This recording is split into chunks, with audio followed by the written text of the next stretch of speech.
পঞ্চায়ত নিৰ্বাচনৰ প্ৰথম পৰ্যায় নিৰ্বাচনৰ আজি ভোটদান সকলো ৰাইজ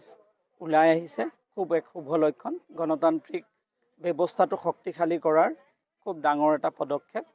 সকলো ৰাইজলৈ বিনম্ৰতাৰে অনুৰোধ সকলোৱে ওলাই আহি নিজৰ ভোটাধিকাৰ সাব্যস্ত কৰি গণতান্ত্ৰিক ব্যৱস্থাটোক শক্তিশালী কৰক ভাৰতৰ গণতন্ত্ৰক আগবঢ়াই লৈ যাওক তাকে মই কামনা কৰিলোঁ আৰু যথেষ্ট আনন্দ উল্লাস আমি দেখা পাইছোঁ নিৰ্বাচনৰ পঞ্চায়তৰ নিৰ্বাচনৰ সময়ত ৰাইজৰ যি ধৰণে উৎসাহ আমি দেখা পালোঁ আমাৰ প্ৰতি থকা যিখিনি মৰম আদৰ আমি প্ৰতিটো মুহূৰ্তত যি অনুভৱ কৰিছোঁ তাৰ প্ৰতি আমি ৰাইজৰ ওচৰত কৃতজ্ঞ তেখেতসকলৰ মৰম আৰু আদৰৰ বাবে আৰু আমাৰ বিশ্বাস প্ৰধানমন্ত্ৰী মাননীয় নৰেন্দ্ৰ মোদী ডাঙৰীয়া মাননীয় মুখ্যমন্ত্ৰী ডক্টৰ হিমন্ত বিশ্ব শৰ্মা ডাঙৰীয়াক দুয়োগৰাকীক ৰাইজে পুনৰবাৰ আশীৰ্বাদ কৰিব যাতে আমি এখন সমৃদ্ধশালী গাঁও নিৰ্মাণৰ যি সংকল্প তাক আমি বাস্তৱ ৰূপ দিব পাৰোঁ অসম এখন সমৃদ্ধশালী ৰাজ্যলৈ ৰূপান্তৰ হোৱাৰ বাবে আমি সকলোৱে পৰিশ্ৰম কৰিছোঁ কষ্ট কৰিছোঁ ৰাইজৰো যথেষ্ট সঁহাৰি আমি পাইছোঁ আৰু আমি বিশ্বাস ৰাখিছোঁ পুনৰবাৰ ৰাইজে আমাক আশীৰ্বাদ কৰি প্ৰতিখন গাঁৱৰ সমস্যাসমূহ সমাধান কৰাৰ লগতে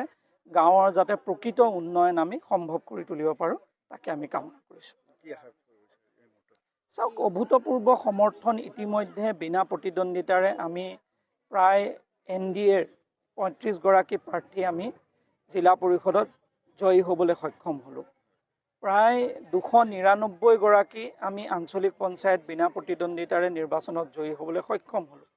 আৰু বহু এনেকুৱা ৱাৰ্ড আছে যিসমূহত ৰাইজে মিলি এগৰাকীয়ে প্ৰাৰ্থীক তেওঁলোকে মনোনীত ইতিমধ্যে কৰিলে তেওঁ নিৰ্বাচিত হৈ গ'ল বিনা প্ৰতিদ্বন্দ্বিতাৰে তো এনেকুৱা এটা পৰ্যায় আৰু যিখিনি নিৰ্বাচন আমি দেখা পাইছোঁ তাতো আমি নিৰ্বাচনৰ সময়ত আমি দেখা পাইছিলোঁ যে বাকী দলসমূহৰ নিৰ্বাচনী প্ৰচাৰ স্মিত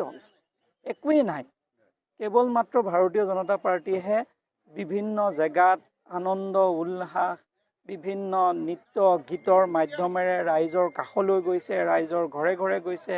ৰাইজে আদৰ সাদৰ কৰিছে মৰম কৰিছে আশীৰ্বাদ কৰিছে এই যিটো পৰিৱেশ এই পৰিৱেশে নিশ্চিতভাৱে আমাক উৎসাহিত কৰিছে আৰু ৰাইজৰ অকুণ্ঠ মৰম আশীৰ্বাদ ভাৰতীয় জনতা পাৰ্টীয়ে পাইছে